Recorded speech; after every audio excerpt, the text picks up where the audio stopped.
Guys, akhir-akhir ini entah aku doang ngerasa atau kalian juga kayak ngelihat tentang negara Afrika itu kan yang dimana sumber daya alamnya itu kan banyak, besar lagi. Apalagi soal kayak tambangnya gitu. Tapi kalian ngerasa nggak sih kenapa sih rakyat Afrika itu masih tumbuh dalam kehidupan yang di bawah kata miskin? Nah iya, contohnya tuh Republik Demokratik Kongo. Jadi mereka itu punya cadangan kobalt terbesar di dunia yang biasa dipakai untuk baterai mobil listrik dan juga gadget. Tapi ironisnya, banyak masyarakat mereka tuh yang masih di dalam kemiskinan dan juga konflik. Dan itu menariknya. Kalau kita bisa bahas dari kacamata hubungan internasional, maka pertanyaannya bakal kenapa negara yang kaya akan sumber daya itu malah nggak mendapatkan hasil yang maksimal dari sumber daya tersebut. Kayaknya cocok banget nggak sih dibahas sama perspektif marxisme dan teori kritis? Bener tuh apa kata Kevin, kalau dari perspektif marxisme, kasus tadi itu nunjukin bagaimana sistem kapitalisme global bekerja. Terus kalau menurut kata tokoh yaitu dari marxisme, Karl Marx, ngejelasin kalau yang punya modal mah bakal nguasain produksi dan keuntungan yang sangat besar. Nah, terus kalau dalam sistem internasional, negara maju itu dan perusahaan multinasional punya kendali, teknologi, dan kontrol besar dalam pasar modal. Lalu kalau buat negara yang berkembang seperti Indonesia dan lain sebagainya itu hanya penyedia bahan mentah dan biaya pekerja yang murah. Nah, contohnya itu yang tadi, yang Kongo. Jadi, perusahaan-perusahaan besar dari negara maju tuh membutuhkan kobalt buat industri teknologi dan juga kendaraan listrik. Nah, tapi keuntungan besarnya tuh malah lebih banyak dinikmati oleh perusahaan global dan juga negara industri. Sementara masyarakat lokalnya itu mereka itu menghadapi kemiskinan, konflik, dan juga bisa dibilang masih susah lah bagi mereka sendiri tuh. Nah, dari perspektif Marxisme, ini tuh bentuk eksploitasi dari sistem kapitalis internasional.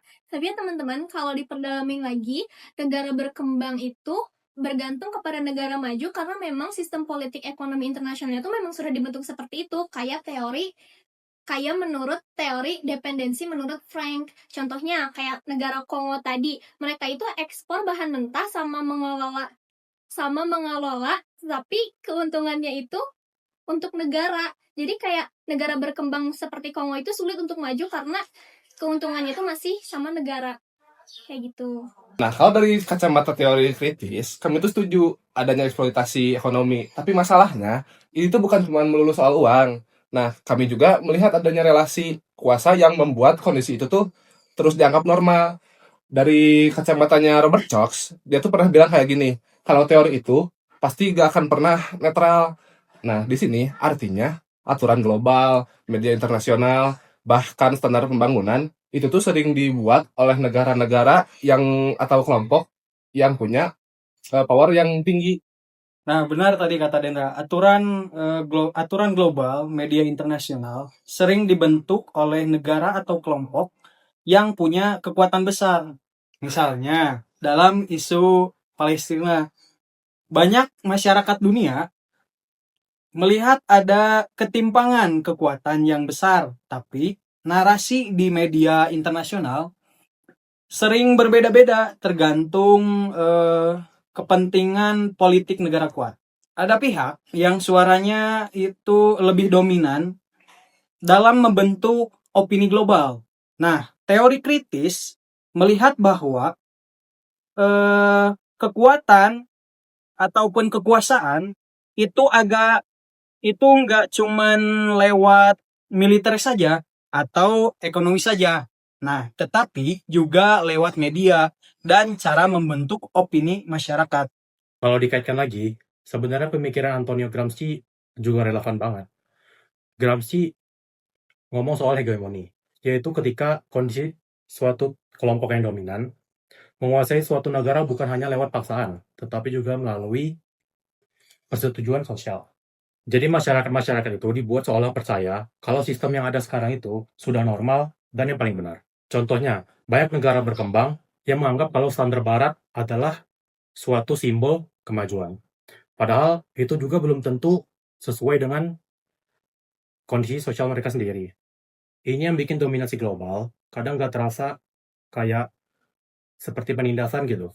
Padahal ada relasi kuasa di sana. Kalau kita lihat lebih luas lagi, banyak konflik internasional yang juga berkaitan tentang ekonomi. Contohnya pada invasi Irak pada tahun 2003, Yang walaupun alasan utamanya itu adalah soal keamanan dan juga tentang senjata pemusnah massal, banyak orang yang melihat kalau ada kepentingan minyak dan juga kepentingan ekonomi di baliknya. Jadi ada udang di balik gehu. Lenin pernah bilang imperialisme itu adalah tahap tertinggi pada kapitalisme.